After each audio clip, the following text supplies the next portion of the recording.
Hello students, welcome at my channel. Today's topic is voltage divider bias method. इस lecture को start करने से पहले मेरी आपसे एक रिक्वेस्ट है, अगर ये लेक्चर आपको अच्छा लगे तो मेरे चैनल को सब्सक्राइब जरूर करें, इस लेक्चर को एक लाइक करना ना भूलें और अपने दोस्तों के अंदर शेयर करना इस लेक्चर को ना भूलें। चलिए बात करते हैं वोल्टेज डिवाइडर बायस मेथड पर।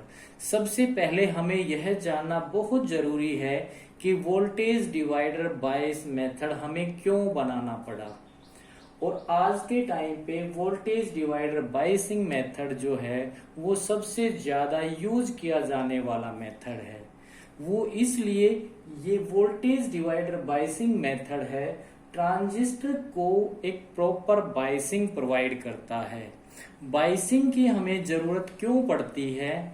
हमें एक फेथफुल एम्प्लीफिकेशन चाहिए ट्रांजिस्टर से, और फेथफुल एम्प्लीफिकेशन क्या होती है? जिस शेप का सिग्नल हम ट्रांजिस्टर को इनपुट में देंगे, अगर उसी शेप का सिग्नल हमें आउटपुट में मिलता है तो ऐसी एम्प्लीफिकेशन को हम फेथफुल एम्प्लीफिकेशन कहते हैं। और इसी फेथफुल एम्प्लीफिकेशन को अचीव करने के लिए हमें बायसिंग करनी पड़ती है, और हम डिफरेंट बायसिंग को स्टडी कर चुके हैं, लेकिन उन बायसिंग के अंदर कुछ ना कुछ मॉडिफिकेशंस की रिक्वायरमेंट हमें पड़ती चली। तो आज हम डिस्कस करने वाले हैं वोल्टेज डिवाइडर बायसिंग मेथड को। और वोल्टेज डिवाइडर बायसिंग मेथड मैंने कहा सबसे ज्यादा यूज किया जाने वाला मेथड है। ये ट्रांजिस्टर को एक तो प्रॉपर बायसिंग प्रोवाइड करेगी, और दूसरा ये ऑपरेटिंग पॉइंट को डीसी लोड लाइन के सेंटर के ऊपर स्टेबलाइज करने में हेल्प करता है। यानी कि ऑपरेटिंग पॉइंट को ये टेम्परेचर से और ट्रांजिस्टर पैरामीटर से इंडिपेंडेंट बनाएगा ये वाला मेथड। तो ये इसकी मेथड की एडवांटेज हैं। ऑपरेटिंग पॉइंट का कंसेप्ट मैं यहाँ पे मान के चल रहा हूं कि आपको बिल्कुल क्लियर है, फिर भी 2 मिनट मैं बता दूं ऑपरेटिंग पॉइंट का कंसेप्ट क्या है, अदरवाइज ये लेक्चर आपको समझ में नहीं आएगा। इस लेक्चर को समझने के लिए हमें बहुत सारे कंसेप्ट्स की जरूरत है। मैं आपसे एक रिक्वेस्ट कर रहा हूं कि इलेक्ट्रॉनिक्स के किसी भी लेक्चर को आप रैंडमली पिक करके स्टडी ना करें, आप सीक्वेंस के अंदर ही इन लेक्चर को स्टडी करेंगे तो आपको कंसेप्ट्स क्लियर होंगे। चलिए बात करते हैं ऑपरेटिंग पॉइंट का कंसेप्ट क्या होता है। सिर्फ 2 मिनट इसके ऊपर बात करूंगा क्योंकि मेरे लेक्चर काफी लेंथी बन जाते हैं। ऑपरेटिंग पॉइंट का कंसेप्ट को हमने स्टडी किया था, और हमने कॉमन इमीटर ट्रांजिस्टर कॉन्फ़िगरेशंस को स्टडी किया था, जिसके अंदर इनपुट कॉन्फ़िगरेशन भी हमने स्टडी की हुई है और आउटपुट कॉन्फ़िगरेशन भी हमने स्टडी की हुई है। ये मेरे चैनल की प्लेलिस्ट के अंदर सेपरेट लेक्चर्स अवेलेबल हैं। तो ये जो मैं बात कर रहा हूं जो ऑपरेटिंग पॉइंट की हम बात कर रहे हैं कॉमन इमिटर ट्रांजिस्टर की आउटपुट कॉन्फ़िगरेशंस की। और आउटपुट कॉन्फ़िगरेशंस हमें पता है किसके बीच में ड्रॉ की थी, आउटपुट वोल्टेज और क्योंकि ये VI कैरेक्टरिस्टिक हैं, और V means voltage, I for current. इसका मतलब वोल्टेज और करंट के बीच की कोई कैरेक्टरिस्टिक होगी। तो हमने ये आउटपुट कैरेक्टरिस्टिक्स ड्रॉ की है। तो आउटपुट कैरेक्टरिस्टिक किसके बीच में होती है? हमारी आउटपुट कैरेक्टरिस्टिक होती है कलेक्टर इमीटर वोल्टेज के बीच में, और आउटपुट करंट क्या होता है? हमारा कलेक्टर करंट। इसके अंदर इनपुट करंट जो बेस करंट होता है उसको हम क्या रखते हैं? कांस्टेंट रखते हैं। तो हमने क्या किया? Different VCE collector emitter voltage की डिफरेंट वैल्यूज के ऊपर हमने क्या नोट किया? कलेक्टर करंट को नोट किया, और उनको प्लॉट कर दिया किसके ऊपर? डिफरेंट बेस करंट की वैल्यू को कांस्टेंट रखकर। सबसे पहले हमने ये 0 बेस करंट को रखा है, और इसके कैरेक्टरिस्टिक्स को जब ड्रॉ किया तो इससे नीचे वाला जो रीजन होता है उसको हम कौन सा रीजन बोलते हैं? Cut off region. इसके बाद हमने डिफरेंट IV के ऊपर क्या किया? कैरेक्टरिस्टिक्स को ड्रॉ किया, कांस्टेंट रखकर IB की वैल्यू को हमने 10 माइक्रो एम्पियर रखा, फिर 20 रखा, फिर 30 रखा, और हमने डिफरेंट डिफरेंट VCE के ऊपर IC की वैल्यूज को प्लॉट कर दिया।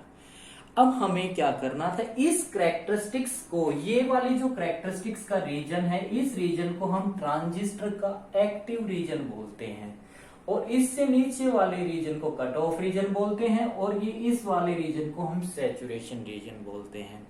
हमें एक्टिव रीजन चाहिए, और एक्टिव रीजन के अंदर अब हमें क्या करना था, एक डीसी लोड लाइन ड्रॉ करनी थी। लोड लाइन के कंसेप्ट को भी हम स्टडी कर चुके हैं। लाइन हमेशा, मैं फिर भी बात कर रहा हूं, लाइन हमेशा 2 पॉइंट के बीच में ड्रॉ की जाती है, और वो मैक्सिमम के बीच में ड्रॉ की जाती है, मिनिमम के बीच में ड्रॉ नहीं की जाती, क्योंकि मिनिमम पॉइंट ये है। VCE का हमने मैक्सिमम निकाला था कंडीशंस को पुट करके, और IC का हमने मैक्सिमम पॉइंट निकाला था कंडीशंस को लगाकर, और इसकी वैल्यू यहां पर जो आई थी, जो मैक्सिमम वैल्यू जो आई थी, वो आई थी VCC अपॉन RC, और यहां पर जो ये इस VCE की वैल्यू आई थी, वो आई थी VCC। तो हमने इन दोनों पॉइंट्स को क्या किया था, ज्वाइन किया था, और इस DC लोड लाइन ने इस कैरेक्टरिस्टिक्स को डिफरेंट डिफरेंट पॉइंट के ऊपर क्या किया था, कट किया था। तो हमने इन पॉइंटों को क्या कह दिया था, ये सारे ऑपरेटिंग पॉइंट हैं। लेकिन अब हमें एक ऑपरेटिंग पॉइंट को सिलेक्ट करना था, उस पॉइंट को सिलेक्ट करना था जिस पॉइंट के ऊपर हमें क्या मिले, फेथफुल एम्प्लीफिकेशन मिले। यानी कि जैसा मैं इनपुट सिग्नल दूंगा, जिस पॉइंट के ऊपर वैसा का वैसा आउटपुट के अंदर मेरे को सिग्नल मिलता है, उस पॉइंट को हम क्या करते हैं, एक्सेप्ट करते हैं, और उसी पॉइंट को क्या बोल देते हैं, ये इस ट्रांजिस्टर का ऑपरेटिंग पॉइंट है। यानी कि हमने इस ऑपरेटिंग पॉइंट को यहां पर बिल्कुल मिड पॉइंट के अंदर सिलेक्ट किया था। इस पॉइंट के ऊपर जिस साइनोसाइडल का अगर मैं सिग्नल दे रहा हूं, तो आउटपुट के अंदर मेरे को साइनोसाइडल का ही मिलता है, उसका कोई भी पोर्शन क्या नहीं होता, कट नहीं होता है। मीन्स वो एम्प्लीफिकेशन, हमें फेथफुल एम्प्लीफिकेशन मिलती है। अब हमें इस पॉइंट को सिलेक्ट तो कर लिया था, और इसका मतलब इस पॉइंट के 2 कोऑर्डिनेट होंगे, एक x का कोऑर्डिनेट होगा और एक y का कोऑर्डिनेट होगा। इसका मतलब इस ऑपरेटिंग पॉइंट के अंदर x का कोऑर्डिनेट जो है वो VCE का कोऑर्डिनेट मिलेगा, और वो कौन सा कोऑर्डिनेट है, VCE की ये वैल्यू यहां पर मिलेगा VCE, और दूसरा y का कोऑर्डिनेट मिलेगा, वो क्या मिलेगा, IC मिलेगा। इसका मतलब इस ऑपरेटिंग पॉइंट के 2 कोऑर्डिनेट होंगे, और हमें इन दोनों कोऑर्डिनेट्स की वैल्यू को कैलकुलेट करना होगा, और फिर ये देखना होगा कि ये ऑपरेटिंग पॉइंट क्या टेम्परेचर के ऊपर डिपेंड करता है, और क्या ये ऑपरेटिंग पॉइंट ट्रांजिस्टर पैरामीटर के ऊपर डिपेंड करता है या नहीं करता। अगर करता है तो हम क्या कह देंगे, बाइसिंग के अंदर हमें मॉडिफिकेशन चाहिए। अगर नहीं करता होगा तो हम ये कह देंगे कि ये वाली सबसे बेस्ट बाइसिंग मेथड है। तो चलिए अब हम कैलकुलेट करते हैं इन दोनों ऑपरेटिंग पॉइंट के कोऑर्डिनेट्स को। तो इन ऑपरेटिंग पॉइंट के कोऑर्डिनेट्स को कैलकुलेट करने के लिए हमने इस ट्रांजिस्टर की क्या की, बाइसिंग की। और सबसे पहले हमने बाइसिंग जो की थी वो क्या की थी, फिक्स्ड बेस बायस बाइसिंग को हमने स्टडी किया। इसके बाद हमने base bias with emitter feedback हमने स्टडी किया, और base bias with emitter feedback का मैंने ये सर्किट बना रखा है, क्योंकि वोल्टेज डिवाइडर बाइस मेथड जो है वो base bias with emitter feedback का एक एडवांस वर्जन है। मैं एक एडवांस वर्जन की बात कर रहा हूं, यानी कि इसका ये वाला जो डायग्राम है वो क्या है, एक एडवांस वर्जन है। यानी कि हमने इसी के अंदर मॉडिफाई करके वोल्टेज डिवाइडर बाइसिंग मेथड को बनाया है। मैं एडवांस वर्जन क्यों बोल रहा हूं, क्योंकि जब हमने base bias with emitter feedback के अंदर हमने इस ऑपरेटिंग पॉइंट के जब कलेक्टर करंट की वैल्यू को निकाला था, और कलेक्टर करंट की वैल्यू को निकालने के बाद हमने उस कलेक्टर करंट की वैल्यू को निकालने के बाद हम अगर उस ऑपरेटिंग पॉइंट को टेम्परेचर और ट्रांजिस्टर पैरामीटर से इंडिपेंडेंट प्रूव कर रहे थे, तो एक कॉन्ट्राडिक्शन आ गई थी। आपको याद होगा, पीछे वाले लेक्चर में जाना होगा आपको, हमने जब इस base bias with emitter feedback के अंदर ऑपरेटिंग पॉइंट के कोऑर्डिनेट कोलेक्टर करंट को निकाला था, तो वो कोलेक्टर करंट की वैल्यू निकल के आई थी VCC upon RE plus RB upon beta, ये वैल्यू निकल के आई थी। अब जब हम इस कोलेक्टर करंट को ट्रांजिस्टर पैरामीटर बीटा के इंडिपेंडेंट प्रूव कर रहे थे, तो हमने यहां पर एक कंडीशन लगाई थी, और वो कंडीशन क्या लगाई थी, RE की वैल्यू को हमने क्या कहा था, RE की वैल्यू को अगर हम इतना ज्यादा बना दें कि R beta RB upon beta से इसकी वैल्यू बहुत ज्यादा हो जाए, तो हम इस वाले फैक्टर को क्या कर देंगे, नेग्लेक्ट कर देंगे, और हमारे पास वैल्यू क्या आ जाएगी, VCC अपॉन RE आ जाएगी। तो यहाँ पर बीटा का कोई भी कंसेप्ट नहीं आएगा, तो हमारा कोलेक्टर करंट बीटा से क्या बन जाएगा, इंडिपेंडेंट बन जाएगा। तो जब हमने ये कंडीशन लगाई थी, RE को हमने बहुत ज्यादा बनाया, तो किस कंडीशंस के ऊपर बनाया, बीटा की वैल्यू तो यहाँ पर कांस्टेंट है, बीटा को ना तो मैं कम कर सकता हूं ना मैं ज्यादा कर सकता हूं, तो मैं किसको कम ज्यादा करूंगा, RB को कम ज्यादा करूंगा। यानी कि मैंने इसको ज्यादा करने के लिए RB को क्या कर दिया, RB की वैल्यू को बहुत स्मॉल कर दिया, बहुत ज्यादा स्मॉल करना पड़ा RE को क्या करने के लिए, लार्ज करने के लिए, क्योंकि लार्ज होगा तभी तो इसको नेग्लेक्ट करूंगा।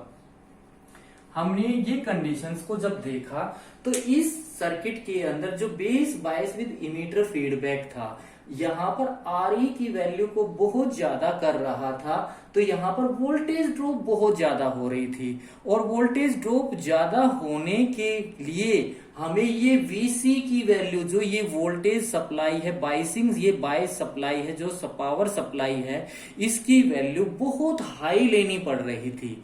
अगर कम वैल्यू लूंगा तो यहाँ पर वोल्टेज ड्रॉप बहुत कम होगी, तो यहाँ पर मेरे को क्या करना पड़ रहा था, अगर RE की वैल्यू, ये रेजिस्टेंस की वैल्यू ज्यादा होगी, तो ये अपने आगे जाने नहीं देगा, यहाँ पर वोल्टेज ड्रॉप बहुत ज्यादा होगी, और वोल्टेज ड्रॉप बहुत ज्यादा होने की वजह से VCC की वैल्यू हमें क्या करना पड़ रहा था, VCC को हमें लार्ज करना पड़ रहा था यहाँ पर। इसका मतलब इसको लार्ज बनाना पड़ रहा था। अगर मैं इसको लार्ज बना रहा था, तो जब ऐसे करंट फ्लो करेगा यहां से, इस रेजिस्टेंस RB को तो मैंने क्या कर दिया, RB को तो मैंने बहुत स्मॉल कर दिया, तो स्मॉल करने की वजह से जो ये बेस करंट आ रहा था यहाँ पे, IB की वैल्यू जो आ रही थी वो बहुत ज्यादा आ रही थी। IB की वैल्यू क्या आ रही थी, हमारे पास लार्ज आ रही थी, और सर्किट के अंदर IB की वैल्यू क्या होनी चाहिए, बहुत स्मॉल होनी चाहिए, जब ही ये सर्किट वर्क कर सकता है। तो यहाँ पर एक कॉन्ट्राडिक्शन आ गई थी, एक पावर सप्लाई से हम इस सर्किट में काम नहीं कर सकते, तो हमने ये कहा था base bias with emitter feedback require some modification. तो यहाँ पर क्या करना पड़ रहा था हमें, यहाँ पर हमें दो सप्लाई लेनी पड़ रही थी, और यहाँ पर वो कैसे लेनी पड़ रही थी, इसको मेरे को यहाँ से हटाना पड़ रहा था, और यहाँ पर इसके लिए मेरे को एक अलग से पावर सप्लाई, लो सप्लाई लेनी पड़ रही थी, और वो सर्किट कुछ फिर इस टाइप का मेरे को बनाना पड़ रहा था, ऐसे लो, यहाँ पर मेरे को ये लो सप्लाई लगानी पड़ रही थी, ये कुछ इस टाइप का बनाना पड़ रहा था। इसका मतलब यहाँ पर मेरे को दो बाइसिंग सप्लाई यूज करनी पड़ रही थी, तो इस सर्किट का कॉस्ट बढ़ रहा था। तो हमने ये कहा कि बेस बायस के अंदर हमें कुछ मॉडिफिकेशंस की रिक्वायरमेंट है, तो हमने मॉडिफाई करके वोल्टेज डिवाइडर बायसिंग मेथड बनाया। तो हमारे यहाँ पर ये जो सर्किट ऐसे था, मैं इसको फिर वैसे ही बना देता हूं, जो ये कुछ इस टाइप का था, यहाँ पर ये सर्किट कुछ इस टाइप का था, ये मेरे पास IB था, ये मेरे पास RB था। तो हमने इसमें क्या मॉडिफाई किया, base bias with emitter feedback के अंदर हमने इस RB को हटा दिया, और RB को रिप्लेस करके क्या लगा दिए, दो रेजिस्टेंस लगा दिए R1 R2। ये दोनों रजिस्टर इस ट्रांजिस्टर को क्या करेंगे, प्रॉपर बाइसिंग प्रोवाइड करेंगे। कैसे प्रोवाइड करेंगे अभी हम बात करेंगे। और ये जो आरई जो रेजिस्टेंस है ये क्या प्रोवाइड करेगा, ऑपरेटिंग पॉइंट को स्टेबलाइज करेगा डीसी लोड लाइन के ऊपर। तो अब इसको वोल्टेज डिवाइडर का नाम क्यों दिया गया, क्योंकि यहाँ पे दो रेजिस्टेंस हैं, इसके एक्रॉस और इसके एक्रॉस क्या होगी, वोल्टेज डिवाइड होगी। वोल्टेज डिवाइड होगी तो इसको क्या नाम दे दिया, वोल्टेज डिवाइडर। और ये इस ट्रांजिस्टर को क्या प्रोवाइड करेगा, प्रॉपर बाइसिंग प्रोवाइड करेगी। तो हमने क्या कह दिया, वोल्टेज डिवाइडर बाइसिंग मेथड या बाइस मेथड, इस सर्किट को हमने नाम दे दिया।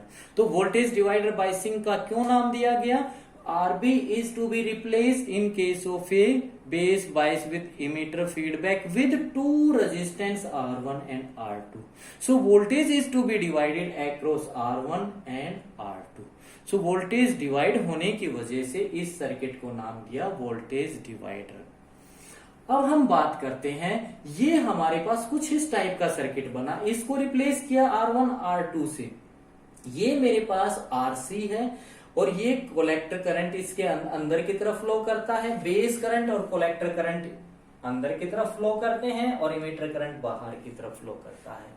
अगर मैं यहाँ पर जो ये VCC है इसका आपको सर्किट बना दूं, यहां से ऐसे यहाँ पर भी मैंने कनेक्ट कर दूं यहाँ पे, और मैंने ये डॉटेड लाइन में ऐसे दिखा रखा है कि मैं ये VCC को ऐसे प्रॉपर बाइसिंग अगर मैं देना चाहूं, क्योंकि इसका पॉजिटिव टर्मिनल मैंने यहाँ पे दे रखा और नेगेटिव टर्मिनल मैंने क्या कर रखा, ग्राउंडेड कर रखा है।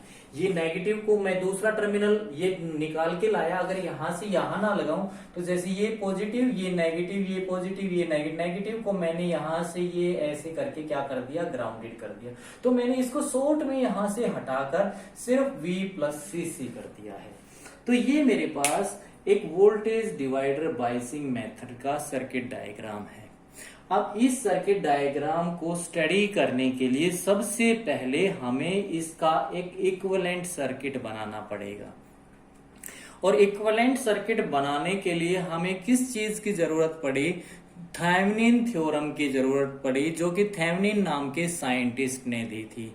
और थेवेनिन थ्योरम क्या कहती है, अगर किसी भी नेटवर्क के अंदर एक या एक से ज्यादा हमारे पास क्या है, एक्टिव सोर्स हैं। इसका मतलब मैं क्या बात कर रहा हूं, एक्टिव सोर्स की बात कर रहा हूं।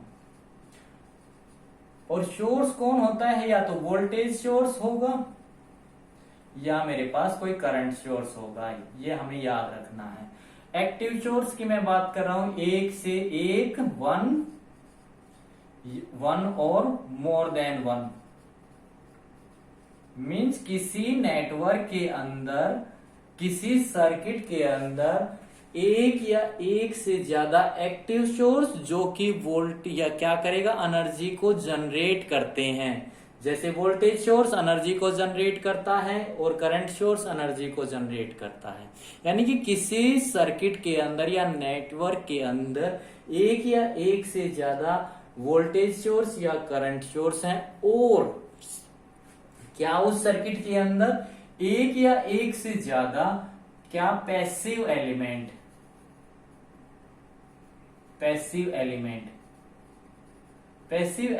का मतलब क्या है, रेजिस्टेंस क्या करता है, एनर्जी को अपने अंदर स्टोर करता है, यानी कि एनर्जी को अपने अंदर एब्जॉर्ब करता है, और क्या करता है, एनर्जी को डिसिपेट करता है, यानी कि एनर्जी को एब्जॉर्ब और डिसिपेट करता है। तो ऐसे सर्किट का हम क्या ड्रा कर सकते हैं, एक इक्विवेलेंट सर्किट ड्रॉ कर सकते हैं, जिसके अंदर इक्विवेलेंट सर्किट के अंदर क्या होगा, केवल एक एक्टिव सोर्स होगा, यानी कि एक वोल्टेज सोर्स होगा, और एक ही क्या होगा, पैसिव एलिमेंट होगा, यानी कि एक ही रेजिस्टेंस होगा। उस पैसिव एलिमेंट को तो हम क्या नाम देंगे, that is called the Thevenin resistance, यानी कि उसको हम बोलेंगे RTH। यानी कि जो RTH है वो उस सर्किट के अंदर कितना इंटरनल रेजिस्टेंस लग रहा है उसका हम एक इक्विवेलेंट रेजिस्टेंस बना देंगे। जैसे इस सर्किट के अंदर मेरे पास एक ये रेजिस्टेंस है, एक ये रेजिस्टेंस है, तो हमें इसका एक इक्विवेलेंट रेजिस्टेंस निकालना पड़ेगा। और थेवेनिन थ्योरम क्या कहती है? थेवेनिन थ्योरम की अगर बात करूं, जैसे मैं यहाँ पर बात कर रहा हूं किसी एक या एक से ज्यादा, जैसे मेरे पास ये मैं सर्किट ड्रॉ कर रहा हूं, एक ये मेरे पास इस सर्किट के अंदर एक रेजिस्टेंस है और मेरे पास एक ये रेजिस्टेंस है और मेरे पास एक ये रेजिस्टेंस है और ये मेरे पास कोई वोल्टेज सोर्स है। सपोज करो ये कोई वोल्टेज सोर्स है और इसको मैं क्या कर देता हूं, ग्राउंडेड कर देता हूं, क्योंकि ग्राउंड लोअर पोटेंशियल हमेशा ग्राउंडेड। और यहाँ पे लोड रेजिस्टेंस लगा होता है, यहाँ पर इसके अंदर लोड रेजिस्टेंस थेवेनिन थ्योरम के अकॉर्डिंग। अगर मैं इसको यहाँ पर सपोज करो मैं नाम दूं R1 R2, ये ऐसे नाम दे दूं, ऐसे ये R3, कुछ भी नाम दे दूं, ये हमें ऐसे है। इस सर्किट का अगर मेरे को एक इक्विवेलेंट सर्किट बनाना पड़े तो मैं कैसे बनाऊंगा? इस सर्किट को सबसे पहले अपने सर्किट से कंपेयर करूं। यहां पे देखो ये लोड है, आउटपुट के अंदर ये लोड है इन टर्मिनल्स के ऊपर। तो यहाँ पे मेरा सर्किट में लोड कहां पर है? अगर मेरा ये सर्किट है, देखो इस सर्किट को सबसे पहले मैं रीड्रॉ करूं, यहां पर आता हूं। ये जो VCC है, क्योंकि इस टर्मिनल को मैंने यहां से कनेक्ट कर रखा है, अगर मैं इसको अलग कर दूं तो ऐसे मैं अलग कर दूं तो ये भी VCC बन गई और ये भी VCC बन गई, क्योंकि ये उतनी ही तो है। अगर मैं ऐसे इसको कनेक्ट करूं तो मैंने इसको अलग कर दिया। तो अब मैंने यहां से मेरे पास ये सर्किट, यहां से इस सर्किट पे मैं आया और इस सर्किट का ये वाला पार्ट जो है, देखो यहां से इस सर्किट का ये वाला पार्ट क्या है? आउटपुट पार्ट है और यहां से क्या है? ये पीछे वाला इनपुट पार्ट है। तो मेरे को आउटपुट पार्ट को तो बिल्कुल भी डिस्टर्ब नहीं करना है। जो चेंज करना है वो किस में करना है? सिर्फ इनपुट पार्ट में करना है, क्योंकि आउटपुट पार्ट के अंदर तो लोड एक रेजिस्टेंस RC है, RC, लेकिन यहां पर इनपुट के अंदर दो रेजिस्टेंस है, R1 R2। अब यहां पर मेरे को इसका इनपुट वाले पार्ट का क्या थेवेनिन थ्योरम को यूज करके क्या करना होगा? इक्विवेलेंट रेजिस्टेंस निकालना होगा और एक एक्टिव सोर्स निकालना होगा। तो उसको निकालने के लिए हमने यहां पर देखो, सबसे पहले मैं इसमें करंट की बात कर लूं तो मैंने यहां पर ये वाला टर्मिनल ऐसे कनेक्ट किया था, तो इसमें करंट कैसे फ्लो करेगा? देखो यहां से पहले मैं इसी सर्किट की बात कर रहा हूं, ये VCC है तो करंट ऐसे फ्लो करेगा, ऐसे फ्लो करेगा, क्योंकि पॉजिटिव से नेगेटिव की तरफ फ्लो करता है, लोअर पोटेंशियल की तरफ। तो करंट कैसे फ्लो कर रहा है? इस रेजिस्टेंस के थ्रू कितना करंट फ्लो कर रहा है? I1। जब ये I1 फ्लो माना है मैंने, ये I1 फ्लो कर रहा है, इसकी कोई स्पेसिफिक वैल्यू होगी। जब ये I1 इस रेजिस्टेंस से फ्लो करता आएगा इस टर्मिनल के ऊपर, तो यहां पर आकर ये I1 दो पार्ट में डिवाइड होगा। नंबर 1 बेस करंट और नंबर 2 इधर, कुछ पार्ट इधर फ्लो करेगा, कुछ पार्ट इधर फ्लो करेगा। इसका मतलब मेरा I1 क्या हुआ? दो पार्ट में डिवाइड हुआ। किस किस में? IB और I2 में डिवाइड हो गया। लेकिन IB की वैल्यू यहां पर क्या है? बहुत स्मॉल है। स्मॉल होने की वजह से हम इस IB को नेग्लिजिबल मान लेते हैं और इसकी वैल्यू को नेग्लेक्ट कर देते हैं। तो हमारे पास I1 क्या आ गया? That is equal to I2 आ गया और इसको हम क्या मान लेते हैं? I मान लेते हैं। इसका मतलब इस रेजिस्टेंस के थ्रू भी कितना करंट फ्लो कर रहा है? I फ्लो कर रहा है। इस रेजिस्टेंस के थ्रू भी कितना करंट फ्लो कर रहा है? I फ्लो कर रहा है। तो इसके मतलब अब अगर मैं इसका आपको समझाने के लिए कर रहा हूं, ये आउटपुट पार्ट में मैं बिल्कुल भी थेवेनिन थ्योरम अप्लाई नहीं करूंगा, सिर्फ इनपुट में अप्लाई करूंगा। तो मैंने इसका ये वाला पार्ट जब यहां से इस VCC को हटाया तो मैंने देखा ये वाला पूरा पोर्शन तो क्या बन गया? लोड का पार्ट बन गया, लोड का पार्ट बन चुका है। इसका मतलब मेरा इनपुट तो इधर इधर है। तो हमने क्या किया? थेवेनिन थ्योरम सबसे पहले क्या कहती है? अगर तुम्हें एक्टिव सोर्स निकालना है तो एक्टिव सोर्स क्या? थेवेनिन सोर्स निकालना है, थेवेनिन वोल्टेज अगर निकालनी है तो सबसे पहले तुम्हें क्या करना होगा, इस लोड को हटाना होगा यहां से, यानी कि इस सर्किट को क्या करना होगा, ओपन करना होगा। फर्स्ट कंडीशन याद रखनी हुआ हमें थेवेनिन थ्योरम की, हमें लोड को हटा देना है। तो मैंने यहां से इस सर्किट में से इस लोड को हटा दिया है, यहां पर मैं आया हूं, देखो यहां से मैंने ये लोड आगे जुड़ेगा और इस लोड को सिर्फ मैंने यहां से डिस्कनेक्ट कर दिया है और मैंने इस सोर्स को, इस वीसीसी को ऐसे कनेक्ट कर दिया है यहां से। तो मैंने R1 रखा, R2 रखा, R1 रखा, R2 रखा और जो यहाँ VCC थी उसका पॉजिटिव टर्मिनल और लोअर टर्मिनल को क्या कर दिया है, ग्राउंडेड कर दिया है।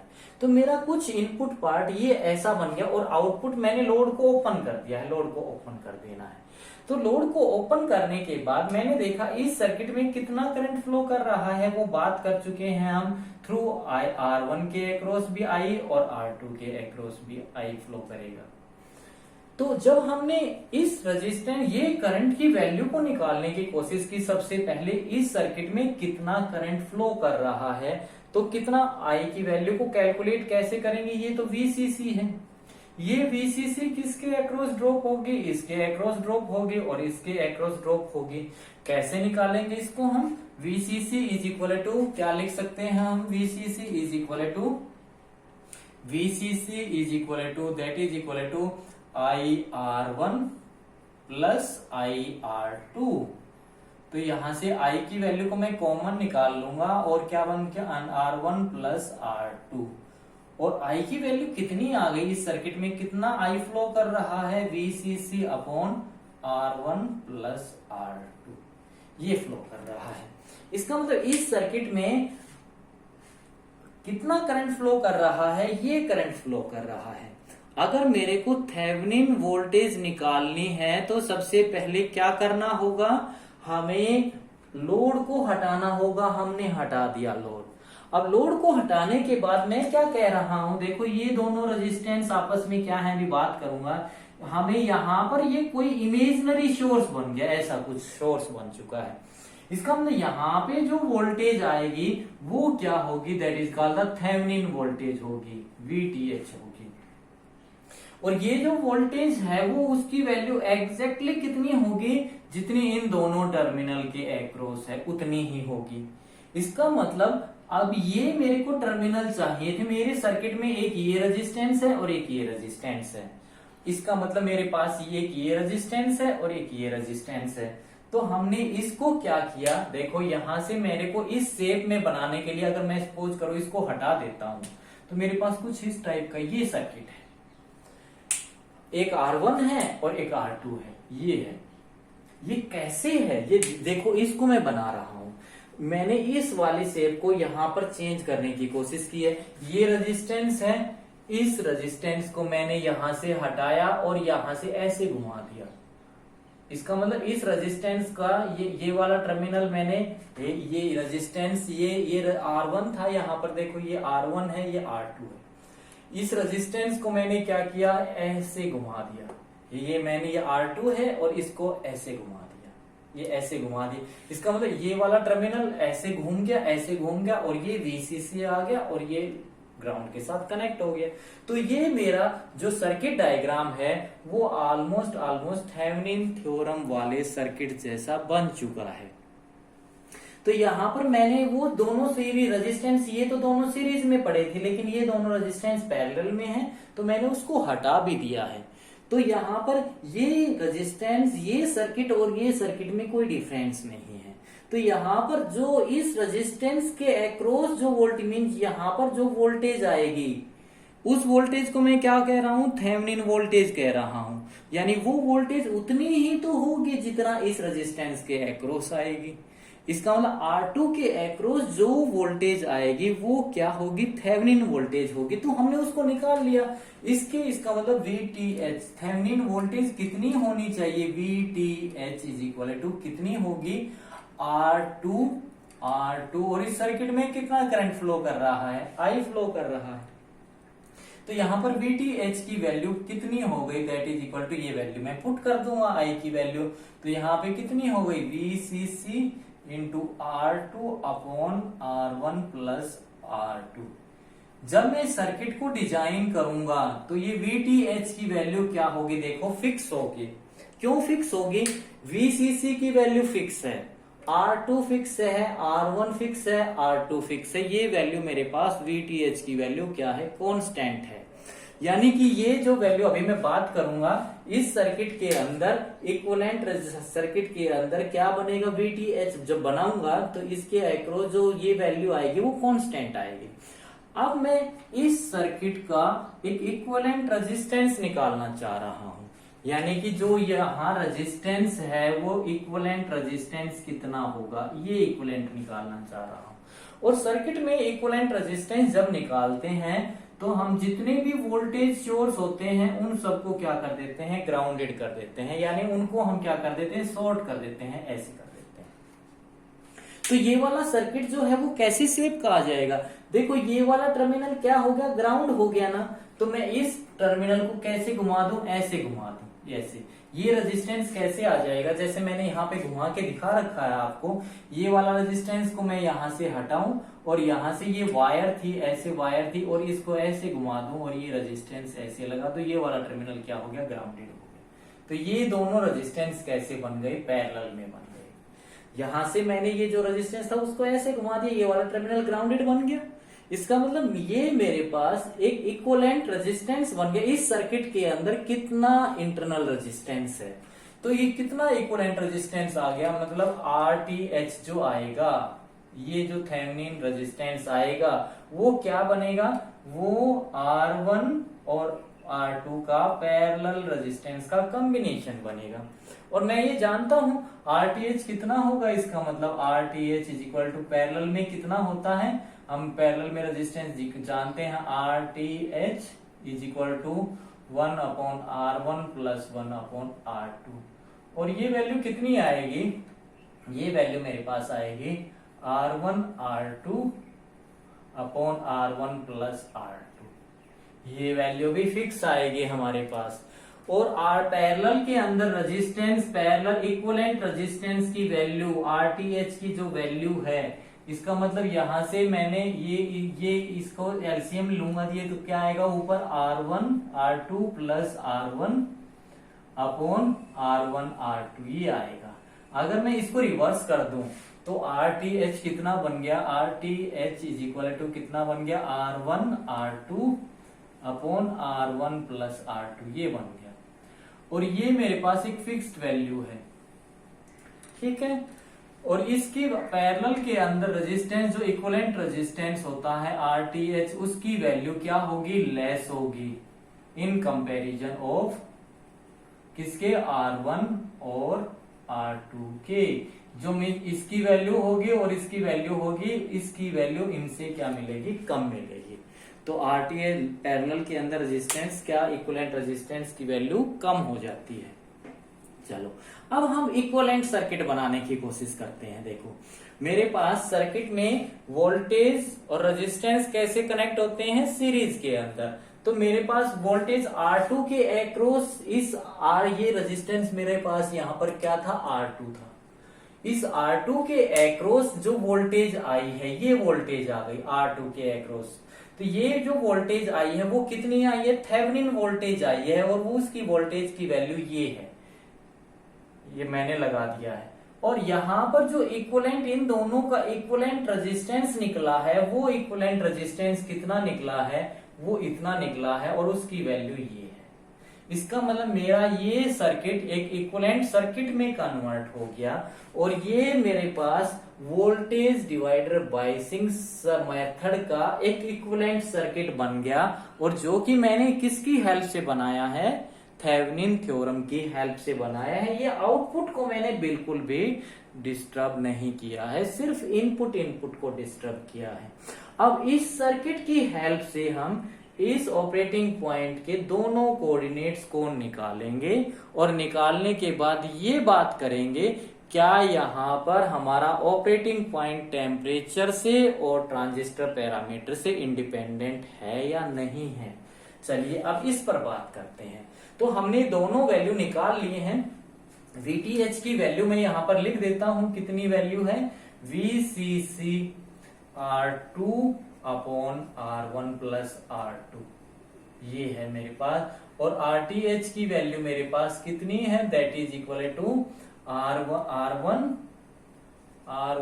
R2 upon R1 plus R2। तो ये इक्विवेलेंट सर्किट है जो कि हमने थेवेनिन थ्योरम की हेल्प से बनाया है। चलिए अब हम ऑपरेटिंग पॉइंट के कोऑर्डिनेट्स की वैल्यू निकालते हैं। यहां पर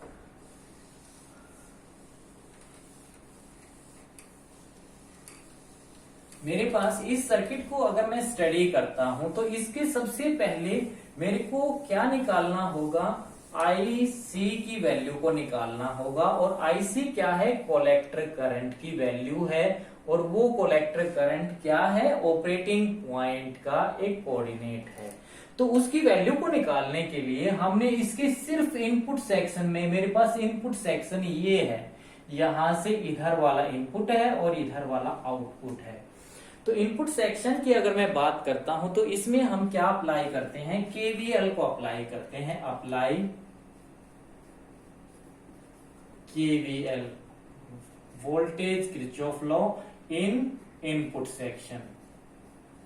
इनपुट सेक्शन के अंदर हमने जब KVL को अप्लाई किया तो हमारे पास this voltage must be exactly equal to, ये तो मैं जो वोल्टेज मैं दे रहा हूं वो इस वोल्टेज की वैल्यू किसके बराबर होगी, जितना इस सर्किट के अंदर वोल्टेज ड्रॉप हुई है इनपुट सेक्शन के अंदर। कहां पर हुई है, इस रेजिस्टेंस के अक्रॉस वोल्टेज ड्रॉप हुई है और वोल्टेज बेस इमीटर टर्मिनल के अक्रॉस है और वोल्टेज ड्रॉप इस RE रेजिस्टेंस के अक्रॉस है। तो इसकी वैल्यू किसके बराबर होगी, this plus this plus this. तो ये मैं क्या लिख सकता हूं, that is equal to VTH is equal to IB RTH plus VBE plus हमारे पास इसके अक्रॉस कितनी आएगी, IE RE, ये आएगी। अब जब हमने यहां से कोशिश की स्टडी करने के लिए तो हम जानते हैं इमीटर करंट की वैल्यू कितनी होती है, IB प्लस IC ये होती है। और यहाँ पर बेस की वैल्यू बहुत कम होती है। और हम ये भी जानते हैं IC इज इक्वल टू क्या होता है, बीटा टाइम IB। ये सारी चीज हमें पता होना चाहिए। ICBO क्या है, reverse saturation current, leakage current. और इसकी वैल्यू बहुत स्मॉल होती है इसलिए इसको नेग्लेक्ट कर देते हैं। तो IC की वैल्यू क्या बनती है, बीटा टाइम IB। इसको हम नेग्लेक्ट कर देते हैं, स्मॉल होने की वजह से नेग्लेक्ट कर देते हैं। तो ये वैल्यू यहां पर उठाकर पुट करते हैं तो IE कितनी आया हमारे पास, IB plus beta time IB। तो यहां से हमने IB की वैल्यू को कॉमन निकाला तो हमारे पास क्या बना, IE is equal to IB को हमने कॉमन निकाल लिया तो 1 प्लस बीटा, ये बन गया। अब ये वैल्यू मैंने उठाकर यहां पर पुट की तो यहां पर VTH क्या बना मेरे पास, VTH is equal to IB RTH plus VBE plus IB RE into 1 plus beta, यहां से ये बना। अब यहां से IB और IB को मैंने कॉमन निकाल लिया तो क्या बना, VTH is equal to IB को कॉमन निकाला यहां से तो RTH प्लस यहां पे क्या बचा, 1 प्लस बीटा इंटू RE। और यहां से क्या बचा है, प्लस VBE। इस VBE को मैं लेफ्ट हैंड साइड में ले आया तो यहां से ये क्या बना, VTH minus VBE is equal to IB RTH plus 1 plus beta RE, ये हमारे पास। तो IB की वैल्यू हमने कैलकुलेट कर ली, यहां से कितनी बनी, VTH माइनस VBE अपॉन ये वैल्यू को मैं इसके नीचे ले आया, RTH plus 1 plus beta into RE। और यहाँ पर बीटा की जो वैल्यू होती है मैं जानता हूं वेरी मच ग्रेटर देन 1 होती है। तो हम इस 1 प्लस बीटा को क्या लिख सकते हैं, इस बीटा की वैल्यू 1 के कंपैरिजन में बहुत ज्यादा है तो ऑलमोस्ट बीटा ही आएगी। अगर 100 में 1 को मैं जोड़ दूं तो 101, तो वो 101 ज्यादा ही है। तो इसका मतलब 100 एंड 101 में कोई ज्यादा फर्क नहीं है। तो उसके कंपैरिजन में हम 1 को क्या कर सकते हैं, नेग्लेक्ट कर सकते हैं। तो IB की वैल्यू मेरे पास क्या बन गई, VTH minus VBE upon RTH plus beta time RE।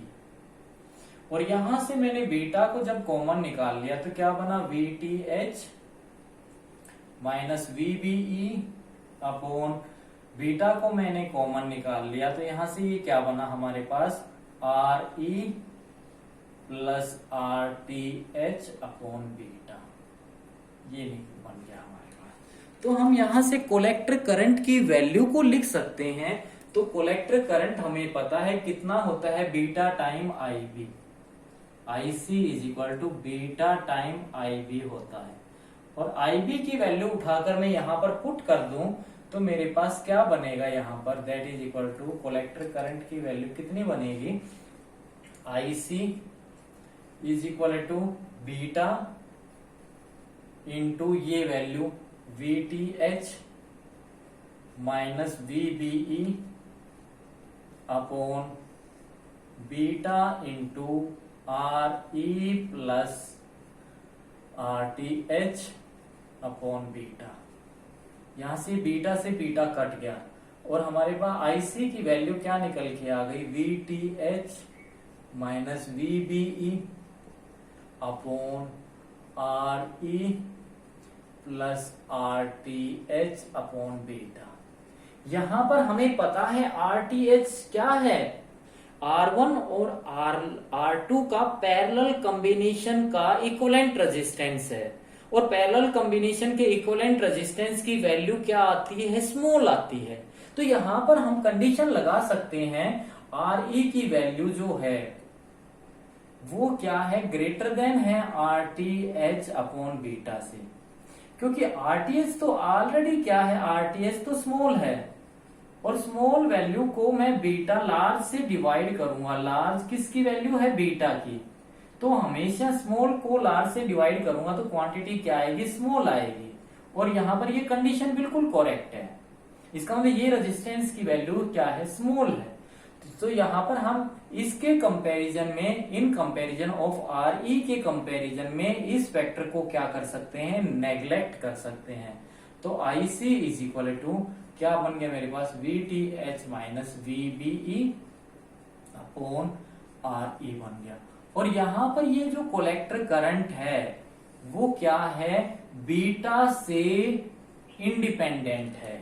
Means ये बीटा के ऊपर नहीं डिपेंड करता, यहां पर बीटा का कोई भी फैक्टर नहीं है। इसका मतलब यहां से एक कंक्लूजन निकल गया कि ऑपरेटिंग पॉइंट जो है वो टेम्परेचर के ऊपर डिपेंड नहीं करता वोल्टेज डिवाइडर बाइसिंग मेथड के अंदर। तो फर्स्ट कंडीशन जो है हमारी, फर्स्ट कंडीशन हमने प्रूव कर दी है, कोलेक्टर करंट या कोलेक्टर करंट जो ऑपरेटिंग पॉइंट का कोऑर्डिनेट है वो बीटा के ऊपर डिपेंड नहीं करता। बीटा के ऊपर डिपेंड नहीं करता तो ऑपरेटिंग पॉइंट की वैल्यू क्या नहीं होगी, चेंज नहीं होगी, वो एक ही पॉइंट के ऊपर क्या रहेगा, स्टेबल रहेगा। अब हम दूसरी कंडीशंस को देखना चाहते हैं, क्या कोलेक्टर करंट या ऑपरेटिंग पॉइंट टेम्परेचर के ऊपर डिपेंड करता है। उसको जानने के लिए हमने फिर यही इक्वेशन ली, इनपुट सेक्शन वाली फर्स्ट इक्वेशन ली। तो यहां से जब हमने इसको लिया तो VTH is equal to IB RTH plus VBE plus IE RE, ये कंडीशन हमने ली। अब यहां पर हमने क्या कंडीशन लगाई थी इस केस के अंदर, बेस करंट की वैल्यू बहुत स्मॉल है, IB is to be very small. Small की वजह से हम ये स्मॉल को RTH तो वैसे ही स्मॉल है, स्मॉल को स्मॉल से मल्टीप्लाई करूंगा तो क्वांटिटी और भी स्मॉल आएगी। तो हमने इस फैक्टर को क्या कर दिया, नेग्लेक्ट कर दिया। तो किस फैक्टर को नेग्लेक्ट कर दिया, IB RTH को नेग्लेक्ट कर दिया हमने। क्यों कर दिया, because IB small and RTH small है। तो यहां पर ये क्या कंडीशन बन गई, VTH is equal to VBE plus IERE, ये बन गई। अब इसको मैं और क्या लिख सकता हूं, यहां से IERE is equal to VTH minus VBE, ये लिख सकता हूं। अब यहां पर अब कंसेप्ट स्टडी करते हैं हम टेम्परेचर का। अगर मैं टेम्परेचर को इंक्रीज करता हूं, if temperature is to be increases, और मेरा ट्रांजिस्टर जो इनपुट सेक्शन है वो P N डायोड का कॉम्बिनेशन है, P और N का क्या है, कॉम्बिनेशन है। P में मेजोरिटी ऑफ होल है, माइनॉरिटी में क्या है, इलेक्ट्रॉन्स हैं। यहां पर इलेक्ट्रॉन माइनॉरिटी में है, यहां पर होल माइनॉरिटी में है। जब इसके ऊपर जब मैं टेम्परेचर को इंक्रीज करूंगा तो ये P type semi conducting material और N type semi conducting material के जो एटम्स हैं उनके बीच में जो कोवलेंट बॉन्डिंग है वो क्या होगी, ब्रेक होगी। और ब्रेक होने की वजह से इसमें कैरियर कंसंट्रेशन बढ़ेगा इलेक्ट्रॉन का, और इसमें होल का भी कैरियर कंसंट्रेशन बढ़ेगा। और कैरियर कंसंट्रेशन की वजह बढ़ने से इसके अंदर माइनॉरिटी कैरियर्स की वैल्यू क्या करेगी, इंक्रीज करेगी। तो माइनॉरिटी कैरियर्स की वैल्यू जब इंक्रीज करेगी तो minority carrier current, minority charge carrier की वजह से जो करंट पैदा हो रहा है उसकी वैल्यू क्या करेगी, इंक्रीज करेगी। और माइनॉरिटी चार्ज कैरियर की वजह से जो करंट था वो क्या था, ICBO था। इसका मतलब टेम्परेचर के इंक्रीज करने से हमारा क्या इंक्रीज करेगा, ICBO इंक्रीज करेगा। यानी कि करंट टेम्परेचर के इंक्रीज करने से ICBO क्या करेगा, इंक्रीज करेगा। कोवलेंट बॉन्डिंग के ब्रेक करने से, कोवलेंट बॉन्डिंग ब्रेक होगी तो माइनॉरिटी चार्ज कैरियर बढ़ेंगे। ये ICBO बढ़ेगा, तो ICBO बढ़ेगा तो मेरे को ICBO पता है क्या होता है, 1 प्लस बीटा ICEO होता है। अगर ये बढ़ा है तो इसका मतलब क्या बढ़ा है, हमारे पास ICEO बढ़ा है। इसका मतलब ICEO बढ़ेगा, हमारे पास ICEO भी बढ़ेगा। अगर मैं इसको ये भी नाम ना दूं तो इसको हम ये भी कह देते हैं, चलो ICEO नहीं बढ़ेगा। तो अब मैं यहां पर ICBO बढ़ा, वैसे ICEO भी बढ़ेगा, आपको ये याद रखना होगा। क्योंकि हमारे पास ICBO की वैल्यू क्या आती है हमेशा, ICEO की वैल्यू क्या आती है, 1 प्लस बीटा ICBO। अगर ये बढ़ेगा तो ये बढ़ेगा, तो ये बढ़े ही बढ़ेगा। यहां पर याद रखना है, मैं ICEO क्या आता है, 1 प्लस बीटा टाइम ICBO। ये बढ़ेगा तो ये बढ़ेगा, ये बढ़ा तो इसका मतलब हम यहां पर देखो, मैंने कलेक्टर करंट हमारे पास क्या होता है, beta time IB plus ICBO यहां पर ऊपर लिख रखा है, ये नेग्लेक्ट किया था। तो अगर ICBO बढ़ा तो कौन बढ़ेगा, कलेक्टर करंट बढ़ेगा। इसका मतलब टेम्परेचर के इंक्रीज करने से ICBO बढ़ेगा, ICBO के बढ़ने से या ये ICBO बढ़ा तो ICEO बढ़ेगा, ICEO बढ़ेगा तो क्या बढ़ेगा, मेरे को पास कलेक्टर करंट बढ़ेगा। या मैं ये भूल जाऊं, सिर्फ इसको भूल जाऊं, इस चीज को भूल जाऊं, टेम्परेचर के इंक्रीज करने से ICBO बढ़ेगा, ICBO के बढ़ने से कौन बढ़ेगा, मेरे पास कलेक्टर करंट बढ़ेगा। अब कलेक्टर करंट बढ़ा तो कलेक्टर करंट की वैल्यू क्या हो गई, इंक्रीज हो गई। और कलेक्टर करंट की इंक्रीज हो गई तो वैल्यू यहां पर देखो, कलेक्टर करंट की वैल्यू क्या होती है, IE is equal to IB plus IC। मैंने बेस करंट की कंडीशन क्या ले रखी है, स्मॉल ले रखी है, तो मैं IB को क्या कर सकता हूं, नेग्लेक्ट कर सकता हूं। तो यहां पर क्या हो गया, IE is equal to IC। अगर IC बढ़ा है तो कौन बढ़ा है, IE क्या हुआ है, इंक्रीज हुआ है, ये इंक्रीज हुआ है। आई अगर इंक्रीज हुआ है तो यहां पर देखो, अगर ये इंक्रीज हुआ है तो ये वाला फैक्टर क्या हो गया, बढ़ गया। आई आर ए, यहां पर जो वोल्टेज ड्रॉप इसके एक्रॉस है, ये वीई जो मैं मान रहा हूं, सपोज करो वीई इज इक्वल टू क्या है, आई आर ई है। तो यहां पर ये बढ़ गई, वीई बढ़ गई, ये वोल्टेज ड्रॉप बढ़ गई। इसका मतलब आई आर ई बढ़ गई। इसके बढ़ने से क्या हुआ है उस चीज को देखना है हमें। देखो ये वीटीएच फिक्स है और ये बढ़ गई, तो और कौन सी वैल्यू बढ़, ये तो मैंने नेग्लेक्ट कर दिया, ये वैल्यू बची है, ये बेस इमीटर की वैल्यू बची है, ये वैल्यू। इसका मतलब मैं क्या कह रहा हूं, यहां पर देखो वीटीएच फिक्स है, मैंने माना वीटीएच की वैल्यू 2 वोल्ट है,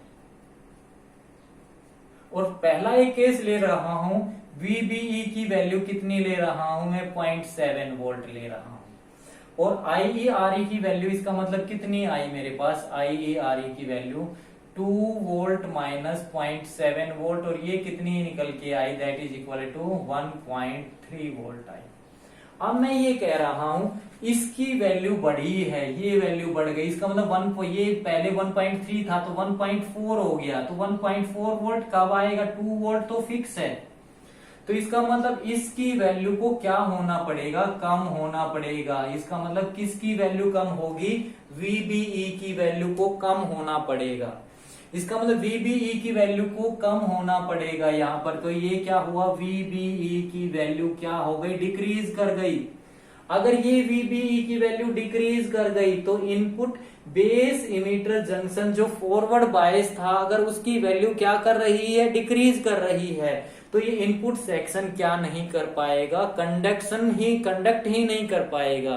क्योंकि ये कंडक्ट ही नहीं कर पाएगा, फॉरवर्ड बायस ही नहीं बन पाएगा, तो कोलेक्टर, अगर ये कंडक्ट ही नहीं करेगा तो कोलेक्टर करंट की वैल्यू इंक्रीज नहीं करेगी, उसकी वैल्यू क्या कर जाएगी, डिक्रीज कर जाएगी। इसका मतलब जो टेम्परेचर के इंक्रीज करने से कोलेक्टर करंट की वैल्यू इंक्रीज हुई थी, वो क्या हो गई, इस केस में न्यूट्रल बैलेंस कर गई, बढ़ी तो क्या हो गई, घट गई, तो बराबर हो गई। इसका मतलब टेम्परेचर के इंक्रीज करने से भी यहां पर कोलेक्टर करंट की वैल्यू क्या नहीं हो रही है, बढ़ नहीं रही है। तो ये कोलेक्टर करंट जो कि ऑपरेटिंग पॉइंट का कोऑर्डिनेट है, वो टेम्परेचर से क्या बन गया, इंडिपेंडेंट बन गया। तो ये वोल्टेज डिवाइडर बाइसिंग मेथड जो है वो क्या करती है, एक प्रॉपर बाइसिंग प्रोवाइड करती है, जो कि ऑपरेटिंग पॉइंट को डीसी लोड लाइन के सेंटर पॉइंट के ऊपर स्टेबल करती है। अब इस ऑपरेटिंग पॉइंट का हमें सेकंड कोऑर्डिनेट निकालना है, जो कि हम इसके आउटपुट सेक्शन के अंदर केवीएल को अप्लाई करेंगे। तो यहां पर मैं इसको मिटा रहा हूं और यहां पर मैं अप्लाई कर रहा हूं इसके आउटपुट सेक्शन में केवीएल को, means apply KVL only in output section. यहां पे हमें ये लिखना है। तो आउटपुट सेक्शन में केवीएल को अप्लाई किया तो ये जो वीसीसी है इसकी वैल्यू किसके बराबर होगी, voltage drop across RC plus voltage across collector emitter plus voltage drop across RE, यही तो होगी। तो इसको मैं क्या लिख सकता हूं, VCC is equal to IC RC plus क्या होगा, वीसीई प्लस आईई आरई, और यहां पर मैं जानता हूं IB IE is equal to IB plus IC, और बेस करंट को तो हम क्या मान के चल रहे हैं, स्मॉल मान के चल रहे हैं, तो यहां पर इसको नेग्लेक्ट कर देंगे, तो आईई क्या बन गया, that is equal to IC. तो यहां पर मैं इसकी वैल्यू को पुट कर दूंगा, तो VC that is equal to IC RC plus VCE plus यहां पे क्या आ गया, ये R E into IC. IC को कॉमन निकाल लेंगे तो यहां पे क्या आ गया, आईसी कॉमन निकाल लिया तो R C plus R E plus VCE. तो यहां से हमें इसकी वैल्यू चाहिए तो हम क्या निकाल लेंगे, VCE is equal to VCC minus I C into R C plus R E. हमारे पास देखो आईसी की वैल्यू को मैं कैलकुलेट कर चुका हूं, ये है IC R C R E. मेरे पास वैल्यू सर्किट डायग्राम में फिक्स है, ये वैल्यू मैं पुट कर दूंगा यहाँ पर। वीसीसी मेरे पास वहां से अप्लाई कर रखी है, तो मैं किसकी निकाल लूंगा, वीसीई की वैल्यू निकाल लूंगा। तो मैंने ऑपरेटिंग पॉइंट के दोनों कोऑर्डिनेट्स की वैल्यू निकाल दी, वीसीई और आईसी की। और यहां पर ये voltage divider biasing method operating point को टेम्परेचर से और बीटा से इंडिपेंडेंट प्रूव करता है। तो ये वोल्टेज डिवाइडर बाइसिंग मेथड है, जो कि एक बहुत इंपॉर्टेंट आर्टिकल है। अगर मेरा लेक्चर आपको अच्छा लगे तो इसको सब्सक्राइब जरूर करें चैनल को, इसको लाइक जरूर करें, शेयर जरूर करें। Thank you.